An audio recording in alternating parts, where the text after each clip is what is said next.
আমি সবসময় গ্রামের প্রকৃতিকে পছন্দ করি। এই যে দেখেন পাখিটা উড়ে গেল, শালিক পাখি। আঙ্কেল, এই যে দেখেন গ্রাম কেন সুন্দর। এই যে এই বিস্তৃত মাঠ, সবুজের মাঠ।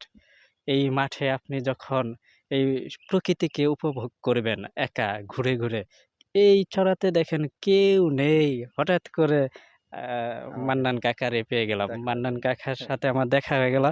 মান্নান কাকা কিন্তু একজন কৃষক মানুষ।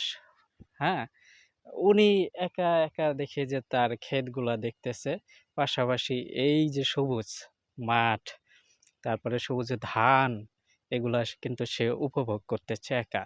তার কিন্তু এই জায়গায় থাকার কথা না। তার কাজ কাজকর্ম অন্য কোনো কাজ করার কথা ছিল এইটার সময়। কিন্তু সেও কিন্তু এই প্রকৃতির মায়ায়, এই প্রকৃতির টানে সে কিন্তু তার নির্দিষ্ট যে কাজ করার কথা ছিল, সেই কাজটার ফাঁকে একটু সময় বের করে সে কিন্তু এটা ঘুরে ঘুরে দেখতেছে। কেমন লাগতেছে এই প্রকৃতি? এটা একটু ভালো সবুজ ছায়া। অত্যন্ত মায়া না? মায়া লাগে। গ্রামটা আবার সম্পূর্ণ স্নিগ্ধতায় ভরা, হ্যাঁ, তাই না? কত দূর গেছিলেন? ওই যে খালের ওই মাথায়।